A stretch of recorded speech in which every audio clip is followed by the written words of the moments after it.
Well, this is the second of the Seasons of Our Lives conferences that I've attended.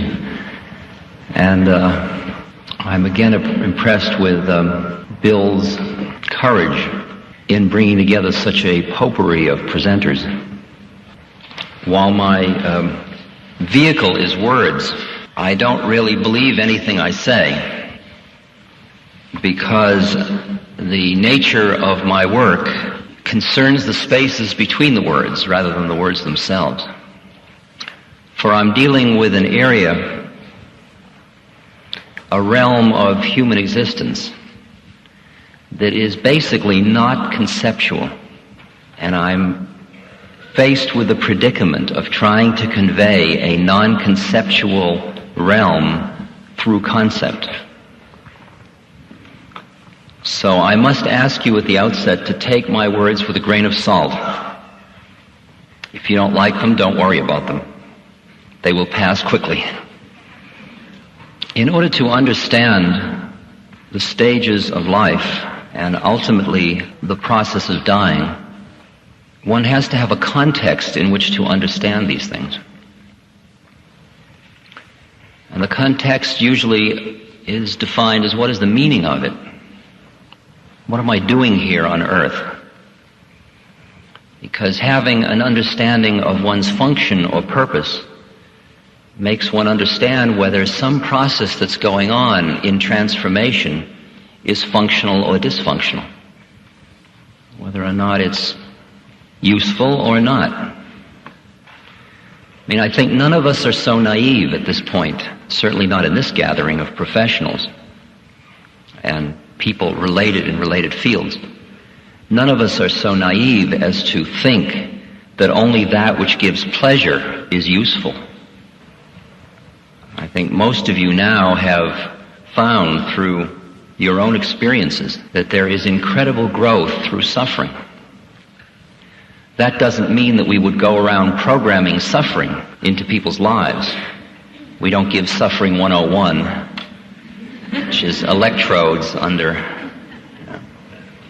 And yet, when we look back at our own lives, we see that some of the most profound changes occurred at the times of the most intense suffering. And the nature of the suffering is that we are confronting a situation which is dissonant or disparate from the model we have of how reality ought to be. And that's really what the cause of suffering is. The cause of suffering is this place in your mind that's defining how you think it ought to be. So if you think things should be a certain way and they're not, then there's a discomfort and you suffer. And a lot of what our suffering has been is not due to the actual characteristics of the situation, but to the way in which we perceive the situation.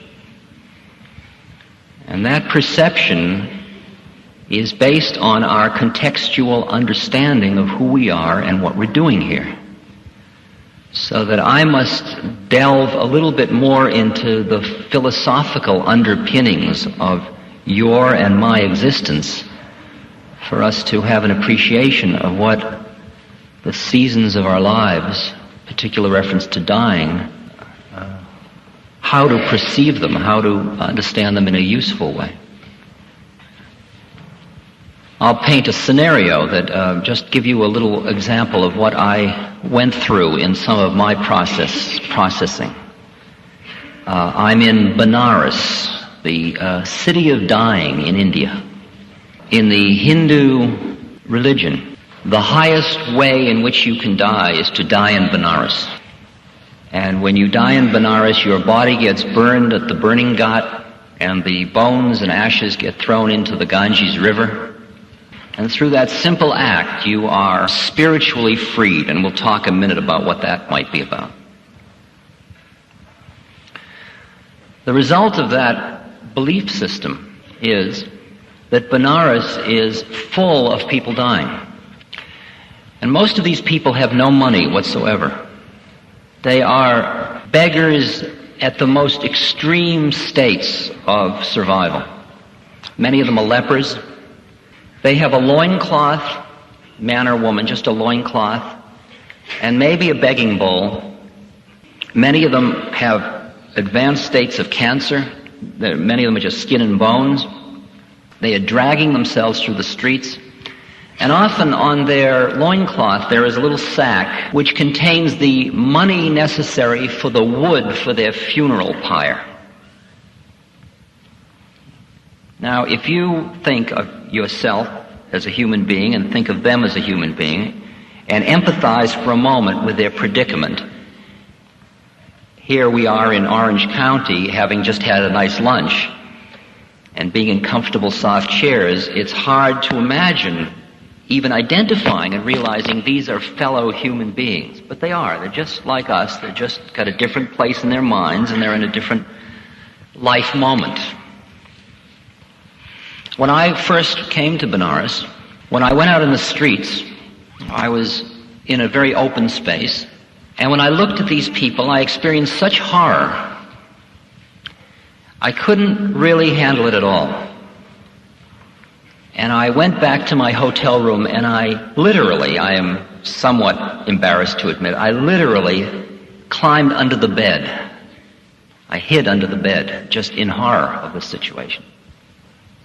Because I walked through the streets with my American Express traveler's checks in my pocket, with my security, with my ticket back to affluent America, and I was facing these other human beings in the extreme state of need and poverty. And my pity was more than I could handle. Subsequent to that, I met my spiritual teacher, and my whole life took a different turn, and I ended up living in a temple, studying Hindu philosophy, doing deep meditation, hatha yoga, so on. And I began to understand a different context about what life and death was about. And now, about 6 or 8 months later, I found myself in Benares again. And I walked through the streets, and this time, it was an entirely different experience for me. For when I looked into the eyes of these people, I saw in them not what I expected to see in the past, not self-pity, not frustration, not humiliation, not anger, not pleading. They had a look in their eyes of fulfillment. And then I noticed something else in their eyes that I could hardly believe. They were looking at me with pity. They were pitying me. Healthy, fat, solid American me. These people in the last stages of life were pitying me.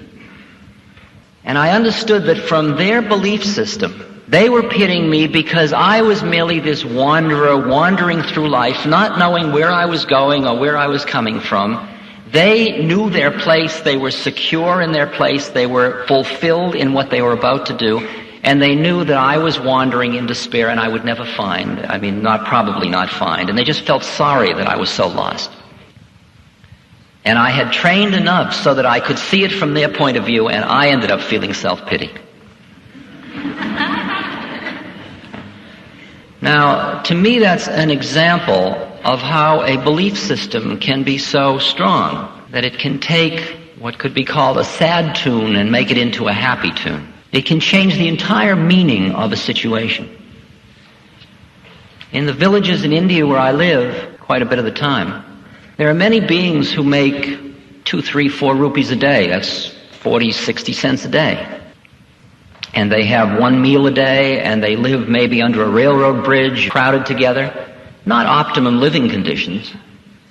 But sometimes when I look at their faces, I experience a being, a quality of their being that seems more in tune or in harmony with the universe than I find in the face of somebody who is affluent, successful, everything in the West. And I understand, once I get over my arrogance of super race arrogance, that we have a great deal to learn about the dignity of the processes of life and death.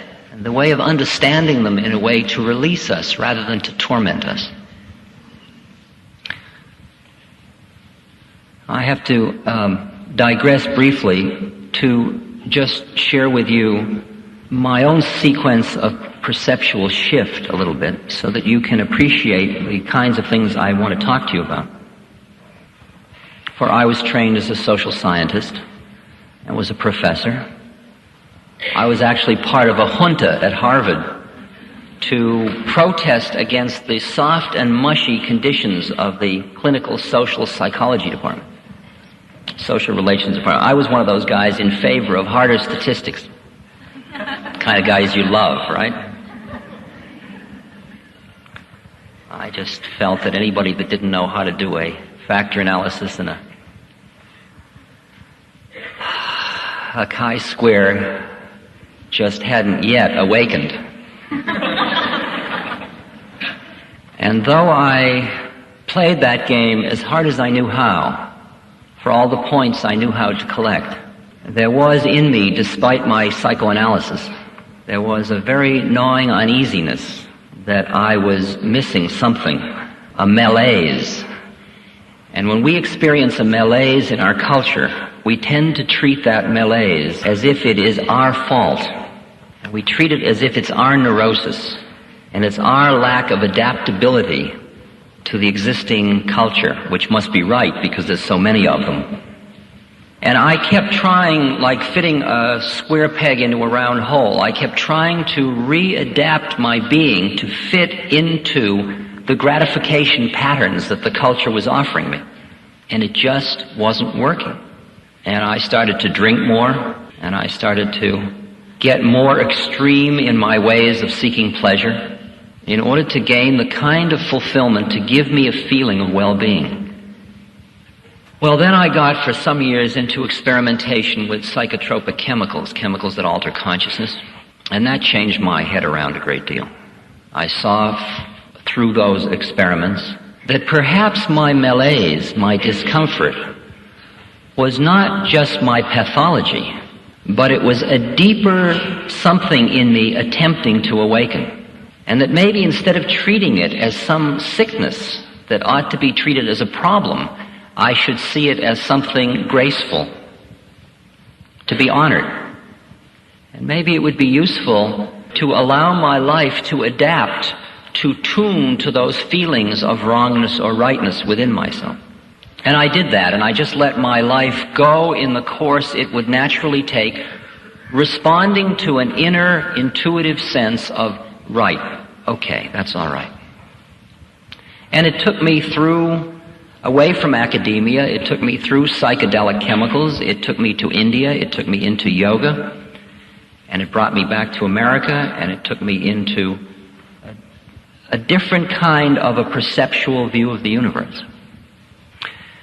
And I found, much to my surprise, that through whatever had happened to me, had very profoundly, in the real sense of alteration, had profoundly altered my feelings about death, and as a result, my feelings about life.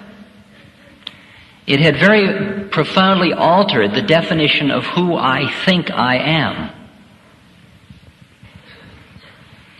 Now, I could try to very gently take you into the space translating, but instead of doing that, I'm going to do a much more shock treatment process. I'm just going to tell you how I see the world. And many of you will say, that is absolute rot. And that's perfectly okay. It's okay in advance. You have total license to reject it. But anything less than that would be dishonest on my part. So I'm going to go for broke. We'll let the chips fall where they will. Okay? I mean, I've convinced you I'm a nice person. I speak softly. I seem friendly. So now maybe we're ready for the as the blow falls. You knew I couldn't sit cross-legged up here and not.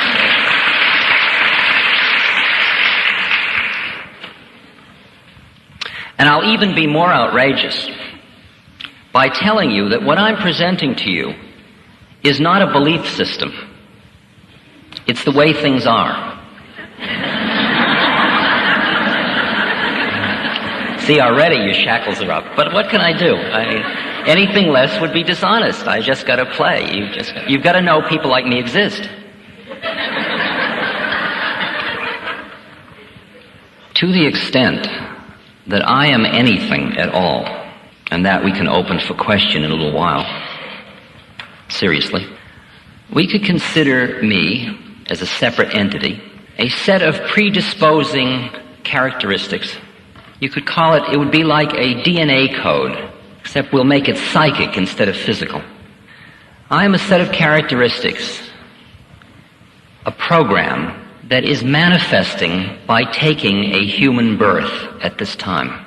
I have taken a birth into a body, and that body has with it a personality. I've taken a birth into a personality, and that personality is in a body. And I am going through a set of experiences which is called living life. And these experiences have a certain function.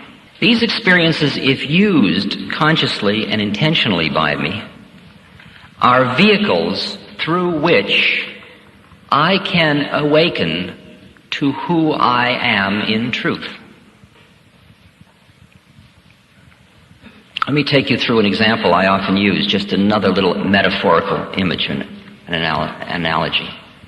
Imagine, for example, that you have next to your eyes a little control switch, and you look at another human being on channel 1.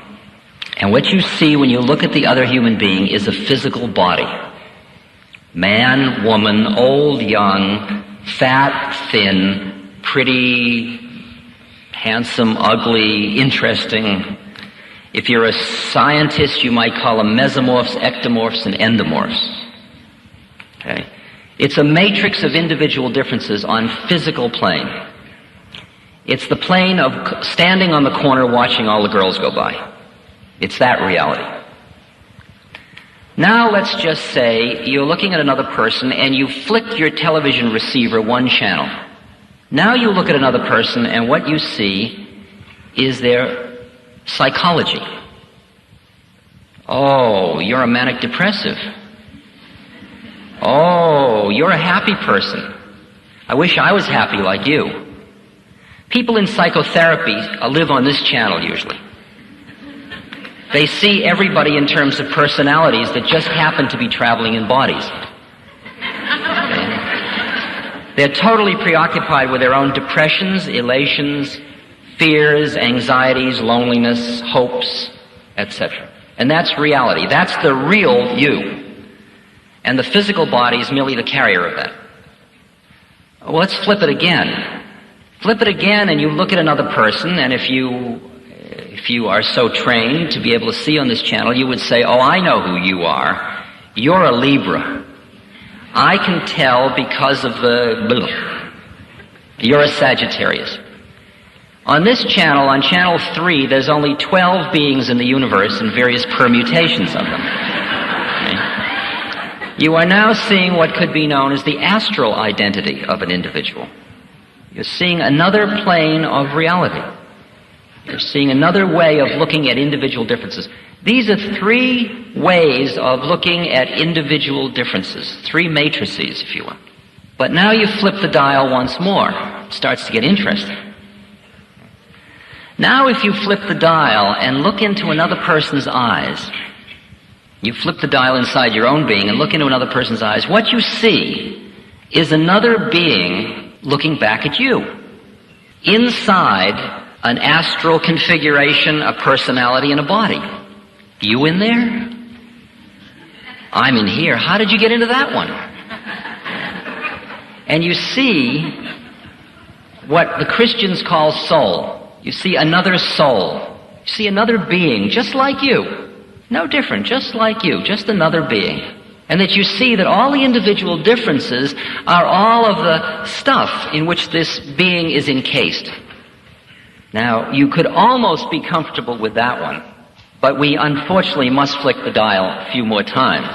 I mean, I must take you the whole journey.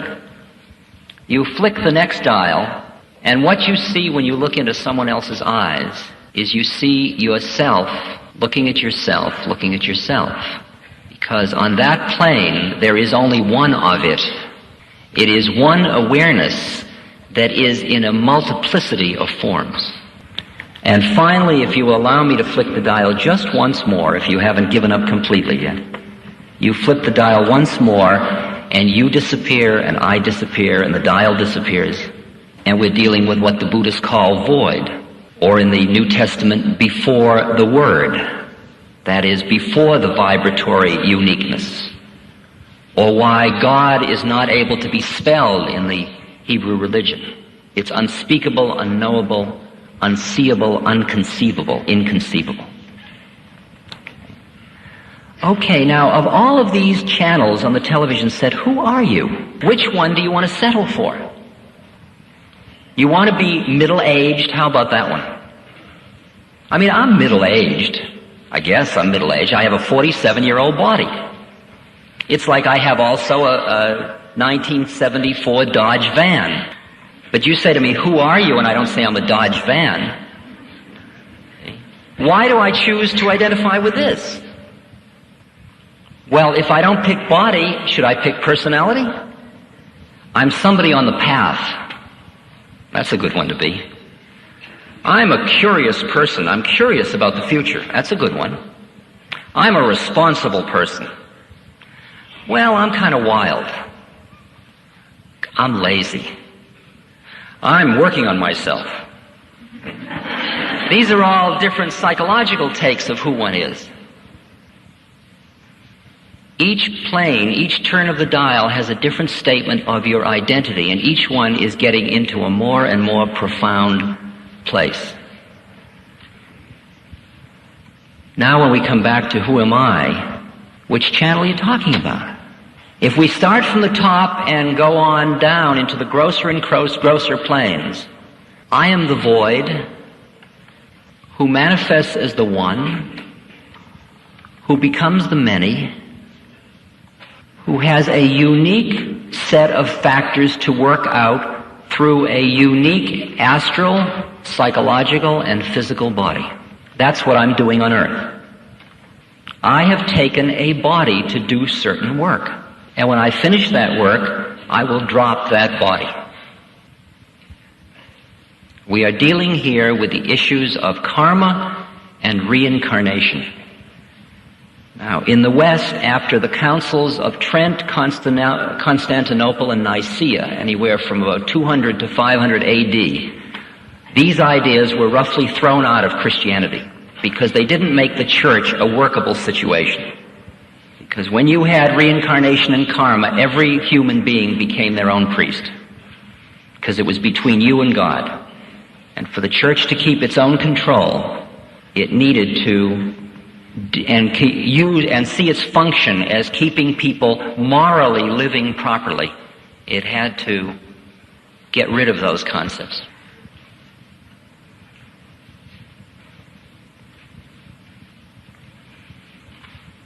Have I taken birth before? I have no experiential knowledge of that. But from where I'm sitting, undoubtedly thousands and thousands and thousands of times. Will I take birth again? Undoubtedly thousands and thousands and thousands of times.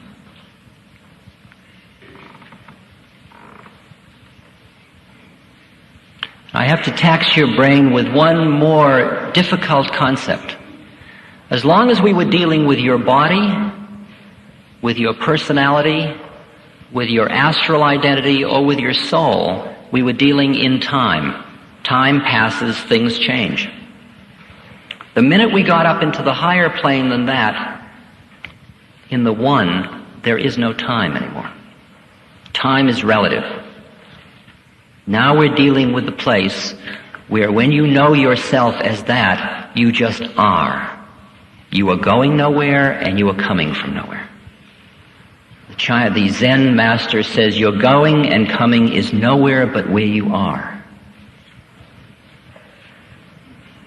Now, if you can start to sense, I mean, you don't have to believe what I'm saying just because it's the way the universe looks to me. But if you could empathize just enough to appreciate how it would be to be looking at the world from this point of view. Here's a story that will explain that. I'll give you an example of it. Chinese were coming into Tibet And they were very harsh on the Tibetan monks, who they saw as part of the decadence of Tibet. And they were very cruel to the monks, and they were disemboweling them and shaming them and killing them. And one particularly vicious commander of the army came into a village, and he said, bring all the monks before me. And they said, they've all fled to the hills except one monk in one monastery. And the general was pleased that they'd all fled, because he knew that then his power was known. And he couldn't understand why this one monk hadn't fled. And so he went to see the monk, and the monk was standing in the middle of the courtyard of the monastery. And the army commander walked up to him and he said, "Why didn't you flee? Don't you know who I am? I could take my sword and I could cut through you without blinking an eye."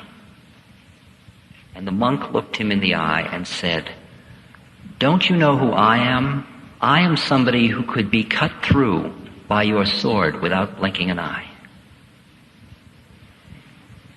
And at that point, the commander bowed and left. Could you imagine what space that monk is in? Could you imagine what it's like to see your life as so functional to your awakening, and your death equally so, that the whole business becomes merely a process of growth and awakening and opening and deepening and clearing and shifting channels, and there is no problem about transition. There's no holding on out of fear. It's just opening. Ramana Maharshi, the great Indian saint, was dying of cancer, and he had great miraculous powers, and his devotees said to him, "Bhagwan, Ramana Maharshi, heal yourself." And he says, "No, this body's used up." And they said, "Don't leave us, don't leave us." And they started to cry. And he said to them, "Don't be silly. Where could I go?" That's like me saying, "I'm selling my Dodge van," and you saying, "Don't leave, don't leave." I'm not leaving, I'm just selling my Dodge van. Could you imagine conceiving of death from that point of view? I have a project going, working with terminally ill people, and it's not... I take exception to Dr. Comfort's, some of his criticisms this morning of hospice and of Elizabeth Ross and so on. But it isn't their work. Their work, which I think is extremely admirable, which is an attempt to make dying more psychologically humane, to take it out of the clutches of the medical profession, which treats each death as a failure, and which puts you in a hospital which is a temple to life, in which the only way to deal with death is denial. And I've had to sit through many horrendous moments in hospitals, sitting with somebody who's dying, where the doctors come in with a cheerful, "You're looking better," and then walk out in the corridor and say, "Won't live the night." And the person is surrounded by doctors, nurses, relatives, all of whom are so frightened of death, ministers, rabbis, so frightened of death that there is a surrounding hysterical denial of the process, leaving the person at the moment when they need most to be able to share what's happening to them, a total void of that kind of compassion. And I'm sure most of you have seen those situations, and many of us have participated in, not knowing quite what else to do. And the hospice movement has done an incredible amount to change the image of dying. They are doing for dying what home deliveries and so on, and bringing the husbands into the hospital during the deliveries, is doing for birth. It's bringing it out of the closet. Suddenly we're getting over our Victorian uptightness. It's now suddenly true that human beings do not only eat, but they go to the toilet. Bet you never knew that. And they are born and they die. In India, it's very far out because it's all right out front. When somebody dies, they wrap him in a sheet, and sometimes in a little village they'll put him in a rickshaw to take him to the burning ghat. And there's a dead being sitting in a rickshaw on the way to the burning ghat. And everybody salutes as he goes by, or she goes by, on the way to the burning ghat. And there's no, which we have, which is the minute the person dies, they disappear into the big void beyond. The sheet goes over, and the whole thing is covered, and denial starts immediately. So hospice is doing a great deal just by training people to be compassionate listeners and psychologically able to hang out with people who are dying without freaking. My own work is a little further out than that. My work is for people who say, I would like to use my death as a vehicle for awakening. I would actually like to use the process of dying as a vehicle for awakening, since I have an understanding of the kinds of things you've been talking about. Now, you've got to understand that that tradition of using death in that way is understood by more people in the world today than there are who don't understand that. I mean, we're talking about China, we're talking about India, we're talking about Japan, we're talking about all of the Eastern countries, which population are many. So for such a person, one sits down and one is first very straight. There's no hiding, there's no deception of anything. Your own fear, out in the open. We share it, very straight. But in addition, we are working on ourselves to create a space, an environment, in which a person can experience the deeper parts of their beings, and when they get to one level of it, where time isn't, then there's no more death.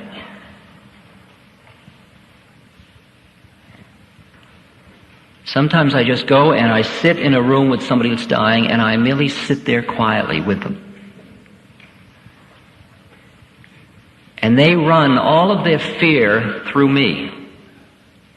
And what comes back is peace. Because I don't have any fear of death that I can touch at the moment. To me, death is a process of just leaving what you thought you were. Not what you are, but what you thought you were. They run their fear through, and what comes back is peace, and they release a little bit. And then they run more fear through, and they get back peace. And they run more fear through, and they get back peace. Until you can just feel them. They're just like a flower, opening and extending and opening out. Until again and again you're sitting with somebody who is in incredible pain and suffering, and they're saying, oh, it's so beautiful. I'm feeling such peace. And at the same moment, the ravages of cancer or extreme heart conditions or whatever, Hodgkin's disease. I was working with a boy who just died 2 weeks ago, in which he could see death. Death comes, birth comes, life comes, growth comes.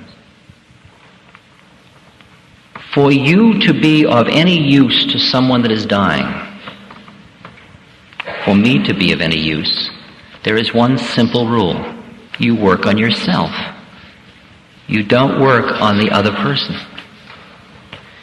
We have a model that is so deeply ingrained in us often as professionals. You're healing someone else.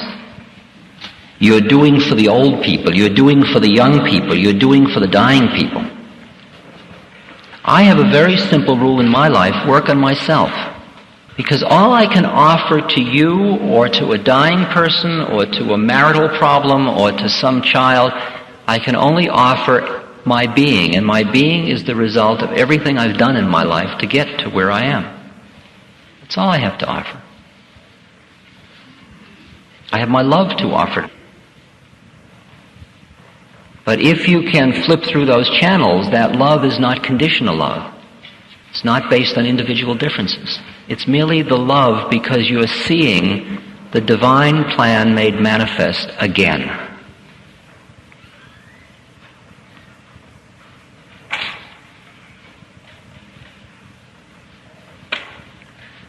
Every moment of your life, once you understand the purpose of it, is your vehicle for awakening. This moment is your vehicle for awakening. If you're uncomfortable at this moment, okay, you're uncomfortable. Allow it. If you're fascinated, fascinated. Be fascinated. Allow it. Give it space. Give it space. Imagine a picture, and the picture is a picture of a cloud. And if the cloud fills the whole picture frame, all you see is the cloud, and you're totally immersed in the cloud. But allow a little teeny bit of blue sky around the edge of the cloud, and then imagine identifying with the blue sky instead of the cloud. From that point, you can say, cloud. The difference between I'm depressed or I'm depressed versus, wow, am I depressed? Or I'm depressed versus, look at that depression. Whew. Boy, I don't think I'll ever get through that one. Wow, that's a heavy one. Boy, that's the worst depression I've ever seen. I don't think people live through those kind. Now, the second kind I'm doing is showing the ability to keep a sense of humor in the middle of the depression. Well, if you've got a sense of humor, how depressed could you be? See?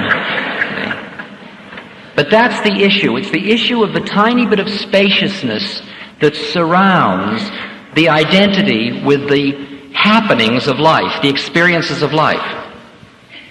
It is said in the spirit mystic literature, one to me is loss and gain. One to me is fame and shame. One to me is pleasure and pain. Meaning, there's fame. Hello, Ram Das. That's fame. Ram who? Das, did you say? Don Das, yes. Right. Oh, you're that horrible guy that was, that's shame. Oh, you just won the lottery? That's gain. Wallet just stolen? Loss. Oh. Pleasure. Oh, my darling, come here. Oh, my leg hurts. In each one, they take you completely, get lost in it. I'm somebody who has a hurt leg. Versus, here I am, and there's a leg that hurts.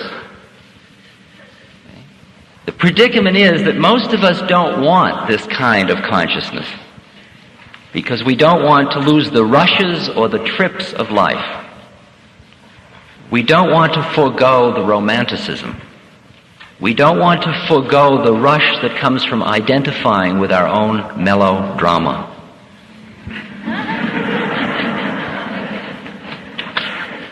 And that kind of equanimity, that kind of quietness, that kind of spaciousness, that kind of presence, that kind of compassion for oneself and for all things, because from a quiet, clear place you see how it all is without pushing or pulling.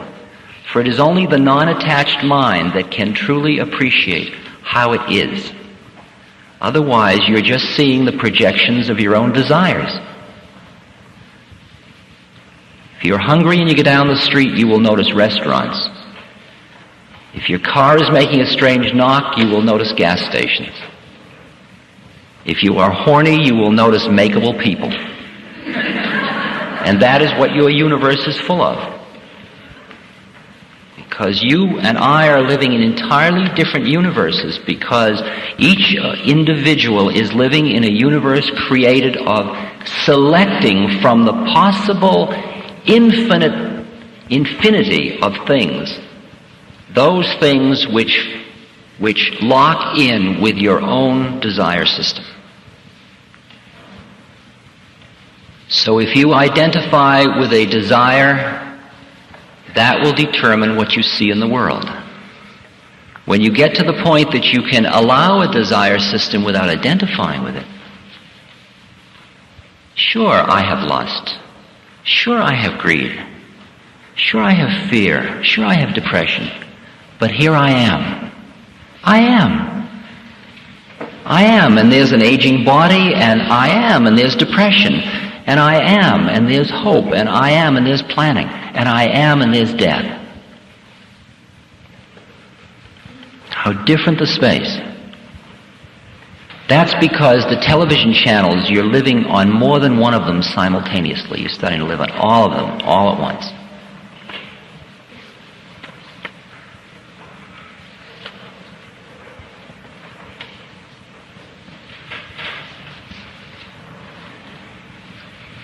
There are some very heavy processes that occur at the time of death. And the Tibetan Buddhists, for example, understood that the meaning of life was the preparation for death. You were preparing to stay conscious through these incredibly heavy processes that happen. Heavy process, example. A fellow called me the other day, his mother just died. He's a meditator, he's a Buddhist, meditative person. He sat with her through the process. He said at first she protested, then she acquiesced. He said then it got to the point where she was too weak to eat, so I had to feed her. And he said that we made fun of that. We thought, well, I used to be the child, you used to feed me, now you're the child and I'm feeding you, and that was kind of fun and playful. Then it got to the point where she lost her sphincter control and her bowel control, and I found myself carrying her to the toilet with her feces dripping down my leg. And that was a hard one for us. And then it got to the point where all of her unconscious processes started to rise to the surface, and I found in the middle of the night sometimes she would be calling to me, and I'd go over and she'd start to make love to me. And all of the Oedipal stuff was coming up. And he said, and through it all, we still kept the thread. We still kept the thread of consciousness with one another. It's not the physical death that's so scary, it's the psychological death. It's the ceasing to be who you think you are.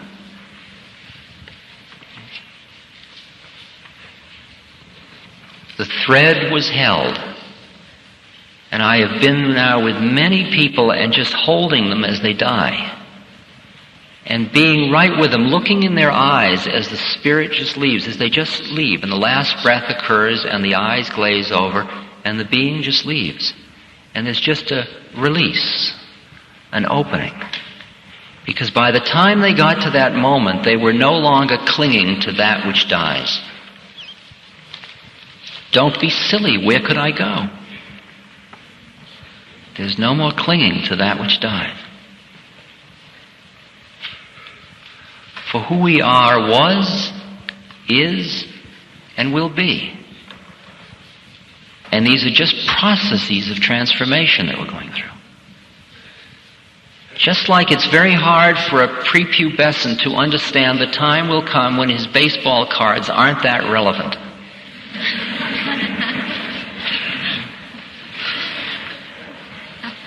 So the time will come when even our mortal coil isn't that relevant.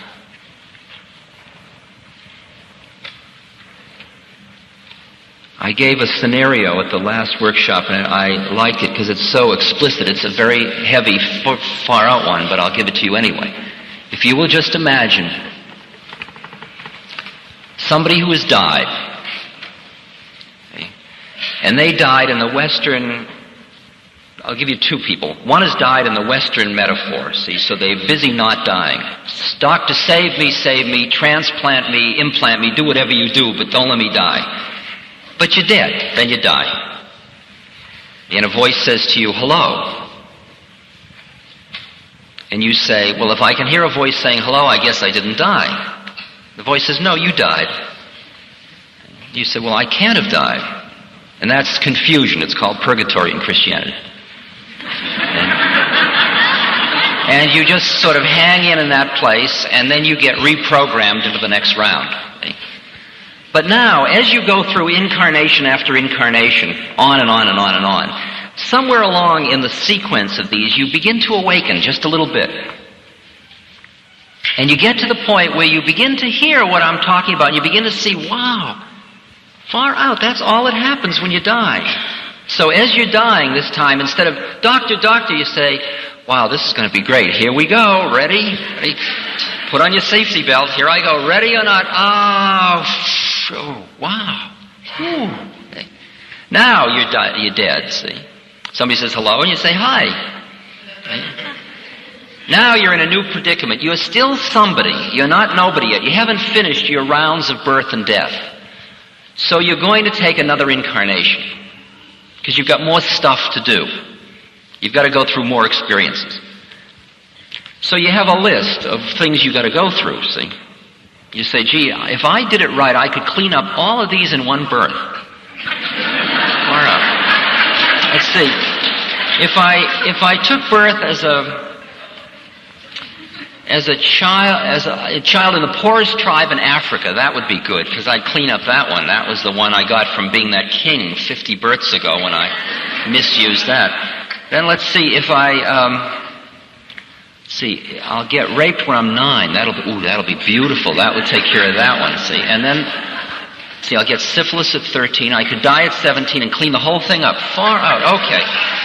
So now you've got a problem. You're all ready to do this. You've got your plan, and you put a little sign on you saying, this is all just a scenario. This isn't reality. You put a sign on it, and the sign says, I am somebody who wants to take this birth looking for 2 other people who need me, karmically like I need them, And the computers whir and all kinds of things happen, and within 1 million or 2 Earth years, something comes up. Doesn't matter, it's going on anyway. And these 2 people say, let's have a baby, or there's a moment of passion, and there you are. And as you're being born, you say to everybody, well, see you later. And you dive into Earth, and you go, wah, wah, and you're a baby. Veil over. You were a baby, that's all your reality is, a baby. 9 years old, you're raped. 13, syphilis. 17, you die. I don't want to die. You're dead. You get them up, and you say, everybody says, hi, back so soon. Right, well, that cleaned up all those 5 now. Is that too gross for you? From where I'm sitting, I've got to up-level it just one bit by just saying to you that since the reality that lies behind all these relative realities, there is no time, all your reincarnations are happening simultaneously. I mean, that's a little heavy for you, but you got to understand that it's not like it's spread out like Bridie Murphy, like you with that 40 years ago. It's all here now, all your incarnations. So that when you get all done with the last one, you realize nothing happened anyway. I mean, I'm pushing your mind all over the place. If you could see the universe that way, what would be the difference in the meaning of death? Well, I'm finishing chapter 3. Now, I'm not saying that you should have a mind intellectual overlay that makes everything different that way, not a dishonest imposition of intellect. But for anybody that will subject themselves to simply sitting down quietly and learning how to quiet their mind by allowing the thoughts to come and go. Just as simple a thing as following your breath. Just take 2 minutes now. Bring your awareness to your breath. Just notice the breath. Either notice it going in and out of your nose, or notice it rising and falling in the middle of your abdomen. Pick one or the other and stay with it.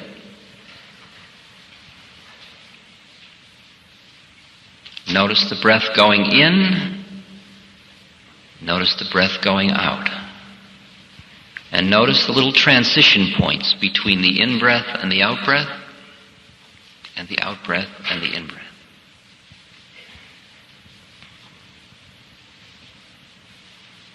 Keep your awareness focused on your breath.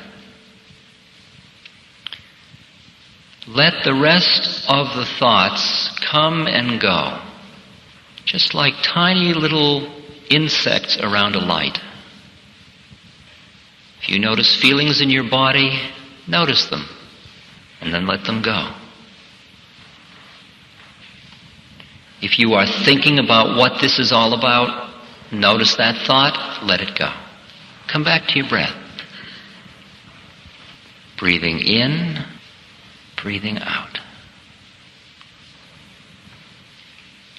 The thought, we are sitting in a school auditorium in Orange County at a conference, a set of thoughts.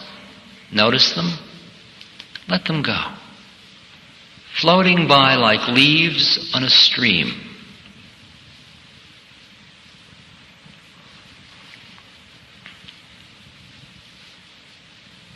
Thinking about the future, remembering the past.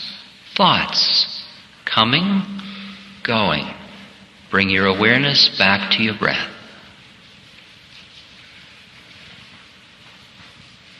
Deeper, quieter. Follow the breath carefully. Follow the in-breath, the moment of turning, the out-breath, the moment of turning.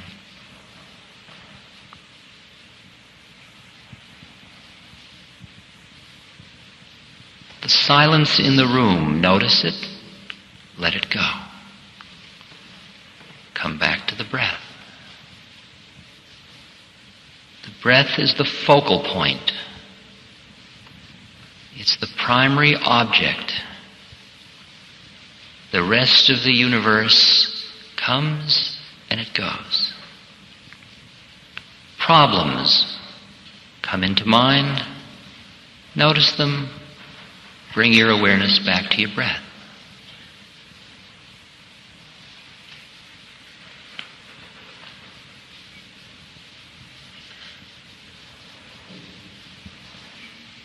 Staying right in this place now. Don't move yet. That is the first method that you use in order to begin to be aware of who you are. You can do it anywhere, anytime. You don't need beads, you don't need priests, you don't need ashrams, you just need your breath. Because while you are following your breath, which is the doorway between form and formless, because between the in-breath and the out-breath, and the out-breath and the in-breath, there is the space. Now let me give you one more exercise. Just find the whole other quality. Focus in the middle of your chest. Just as if you had two nostrils. And breathe. Now as if you were breathing in and out of the middle of your chest. Let your nose or your mouth breathe in or out the oxygen. But imagine that your chest is simultaneously breathing in a very soft, very delicate mist. Breathe in, breathe out.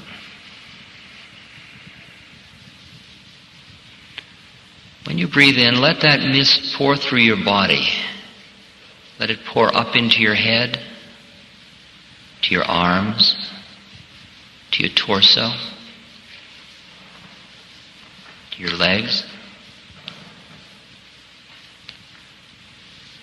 And when you breathe out now, breathe out all of the heaviness all of the tightness, all of the guardedness, all of the disappointment, all of the pain, the loneliness. And then once again, fill in the in-breath with this very, very soft mist.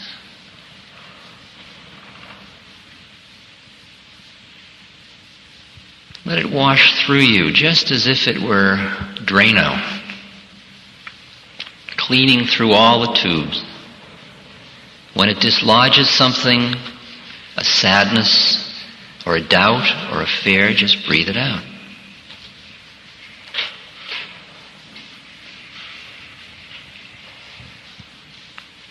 Breathe deeply.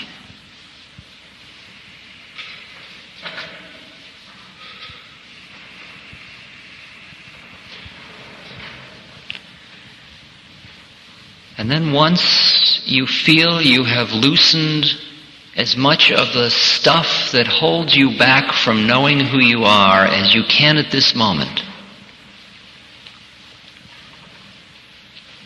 then become like a director of energy and take in this very fine mist, fill your being with it, and then breathe it out and send it towards those beings with your thoughts. Send it towards those beings who suffer. Whether their suffering be physical, psychological, or spiritual.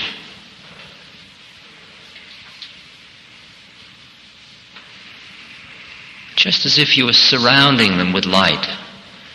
You were surrounding them with a loving space that said, do what you must do, but know that I am here with you. Use the power of your own thought and the openness of your heart to give life and love and space to all beings.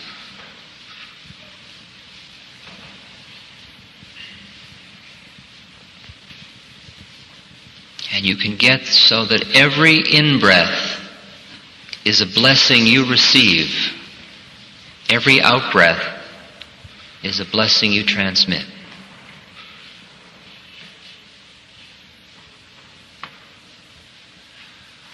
With those two exercises, following your breath to quiet your mind, and breathing in and out of the heart to deepen your receiving of love and your compassion outward,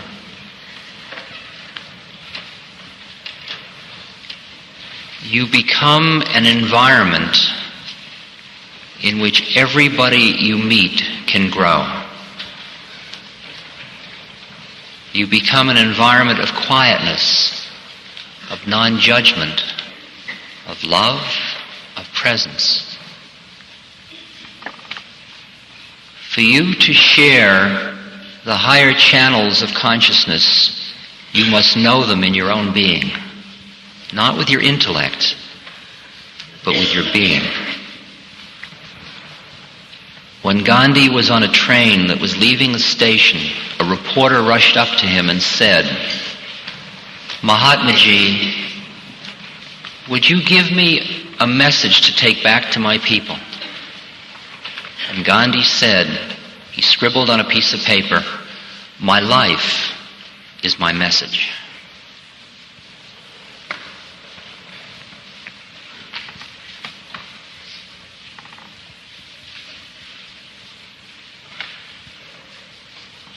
To die consciously, you must live consciously. To live consciously, you must have the courage to go inside yourself to find out who you really are. To understand that behind all of the masks of individual differences, you are a being of beauty, of love, of awareness. When Christ said the kingdom of heaven was within, he wasn't just putting you on. When Buddha said each person is the Buddha, he was saying the same thing. Till you can allow your own beauty, your own dignity, your own being, you cannot free another. So if I were giving people one instruction, I would say work on yourself. Have compassion for yourself.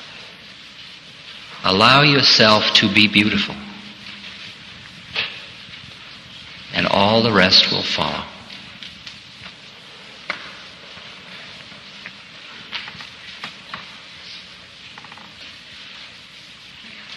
If there are any pressing questions, I'll be happy to answer them. Yes? A question is asked about the existence of beings on other planets in our universe.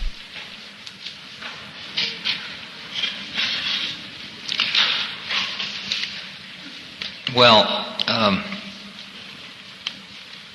I think that there are many planes of reality, and there are many beings that exist on planes other than the physical plane of reality.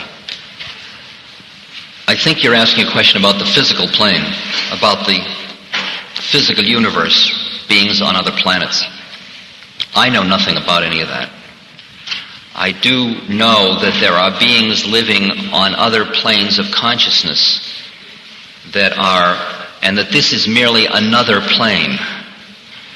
So that you could look at planet Earth, or the physical plane, not Earth, the physical plane, as a certain kind of training ground for people who have certain kinds of work to do. Buddha talked about them as being beings that had one of the 5 hindrances. That those were the people that took birth on the physical plane, because they needed the kind of grossness of the sandpaper of the experiences of the physical plane to do the certain kind of purification. So, and he said that the 5 hindrances were lust and greed was one of them. That's just one. Hatred and ill will, agitation, sloth and torpor, which means inertia, and doubt. And that if you didn't have one of those 5, you didn't take birth on this plane, you took birth on another plane. So that's who we are to begin with, which makes us rather a colorful lot. And so, in that sense, there is that this is the earth, and there are other planes that are what are called the heavenly planes. There are all these lokas or planes. In almost every tradition, you find these things, and they are all equally as much the projections of desire systems, just subtler and subtler ones all the time. And so beings take birth here and then take birth on other planes. But in answer to your question, I think about the physical universe. I don't know. I don't know.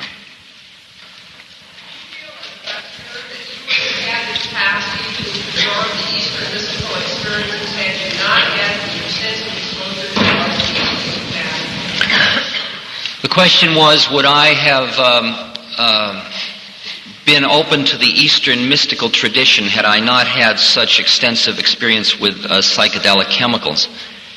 The answer is that I probably would not have. However, somebody who is now young in this culture now would be able to. In other words, at that time I wouldn't have. Now I might.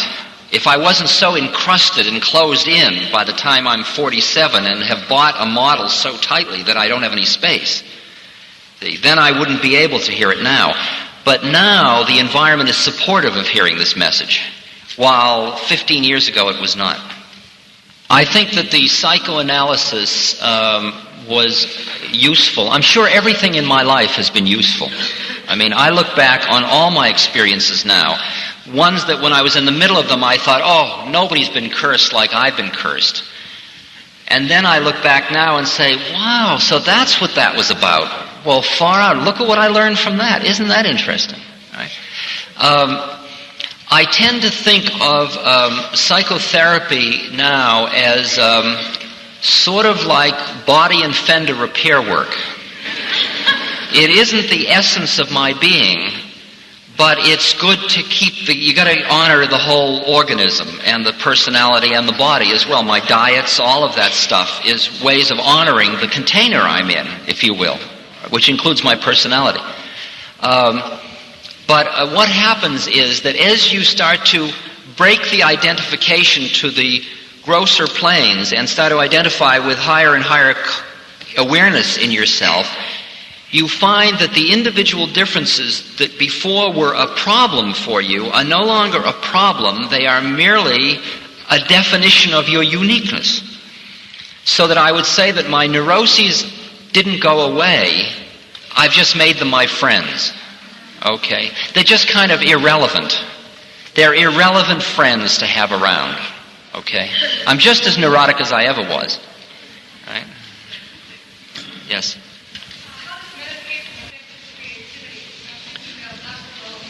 This is a question about the relationship between creativity and mental health. Well, I didn't hear Dr. May yesterday, but I do feel that the Western model of creativity is based on neurosis, and that there is a whole other way to understand the creative act, which means, for example, Bach was amazingly non-neurotic, and he certainly was a prolifically creative being, and so have been many creative beings, with very little anxiety. And I understand creativity the way I understand it is, just as Einstein said, I did not arrive at my understanding of the basic laws of the universe through my rational mind.